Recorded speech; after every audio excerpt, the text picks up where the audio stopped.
issue na sa loob, pumapaloob lang sa pamilya, kundi issue na lumalabas pati sa komunidad at sa society natin, no?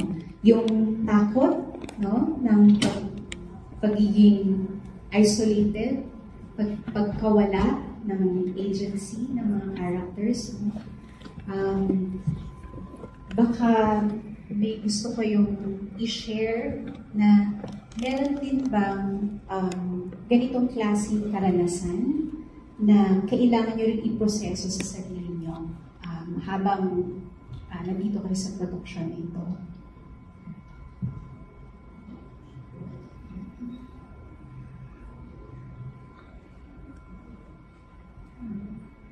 Parang nagkaroon kami ng sessions with PCW, Commission on Women, tapos nagkaroon kami ng sessions with Dakila. Lahat to pag-ground sa konteksto, pagpapalalim dun sa unawa ng abuso or tumatawid sa abuso sa hindi lang sa bayan, ay hindi lang sa bahay, kundi pati sa bayan. So ilan sa mga tinatanong din sa amin yun, ano ba yung mga experiences namin personal. So, I mean, parang may mga, ayoko ata mag-share. I mean, parang realization, takeaway namin, in any form, yung mga cast, part ng production, may sariling experiences sa sariling bahay mismo. Na even yung artistic team, yung karanasan nila naman sa abuso ng bansa, na hindi ka makatakas kahit ang hirap-hirap na ng buhay dito sa Pilipinas, pero pipiliin mo pa rin manatili dito sa Pilipinas kasi mahal mo yung Pilipinas dahil Pilipino ka. Parang, as actor, ganun din yung naging experience namin na parang gumagawa kami ng mga dula tungkol sa bayan, tungkol sa pagiging mabuting tao, pero pagdating ng election. So, yun yung mga parang heartache na na-experience na naungkat nung ginagawa namin itong dula na to.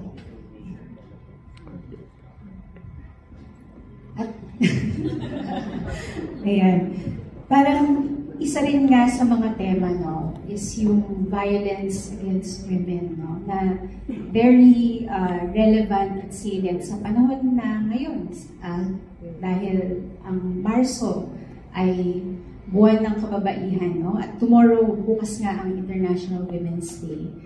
So, ayan, mga kababaihan, yes.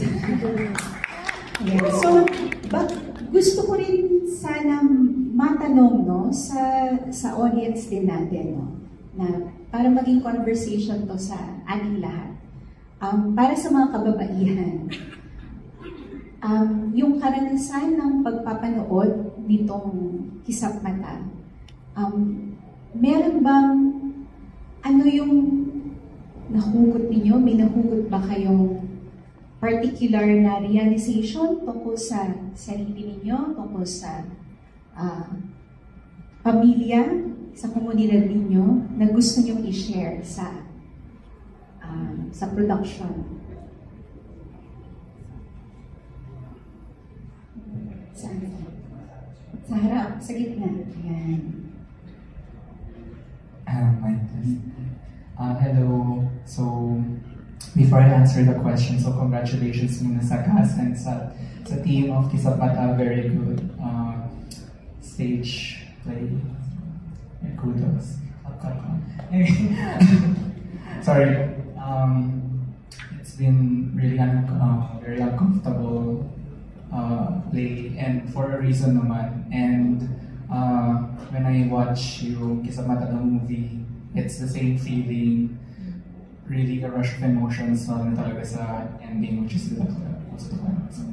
To answer the question, one thing that I realized, kasi when talking sa mga, say, for example, sa foreigners or like sa mga Filipinos, they always say na Filipinos are very tight-knit sa family. So we're really close. And one thing na nag-gets ko rin sa play, sa movie, doon nga sa news article, is that yung frog na kapag ginap mo siya sa boiling water, immediately sisigaw siya, pero kapag mild yung pagpapakulo, wala siya nararamdaman. So, it's similar to that na yung character ni Noel, before siya na-integrate, so parang gradual din talaga yung test ng tatay. In testing his patience and testing his, manhood, let's just say. And yun nga, so parang may ganun din tayong, ewan ko sa iba, pero parang may ganun din tayong sentimentality sa family na we tolerate things more when we should do something about it. And nakakatakot lang na baka when we act something, it's really too late, just what the ending is shown. So very parang cautionary tale siya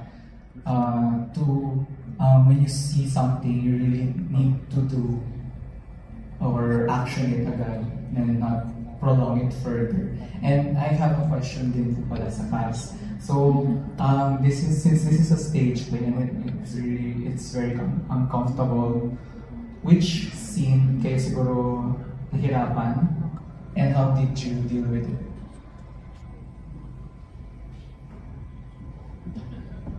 Lahat.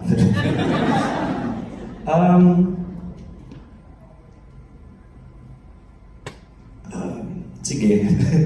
Parang, mahirap yung kabuuan ng dula. Pero specifically, siguro mahirap yung pag-process ng thank you, judges. Parang mahirap yung buong dula. Kasi hindi lang siya physically challenging, mentally and emotionally and even spiritually challenging siya for the actors kasi hinihingan ng ganong klaseng lalim yung characters dahil yung experiences na yun ay makatotohanan nararanasan ng mga tao ngayon. So, yes, mahirap. Ibang challenge yung buong Noel scene, ibang challenge yung Noel-Mila fight, may mga ganyan. Tas, halimbawa ako personally, ang sakit for me yung first scene na tumakbo si Mila yumakap sa nanay, tapos inamo ng tatay, tapos hindi niya alam kung lalapit siya kasi takot siya pero at the same time mahal niya. Yung ganong suntok sa puso na wala siyang magawa. Sorry po sa muna.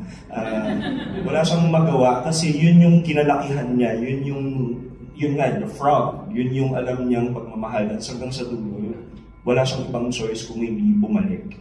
So, kung tatanungin yung pinakamahirap, baka yung sagot ko, hindi pa yung scene ko, yung nakita kong ginawa nila. Thank you.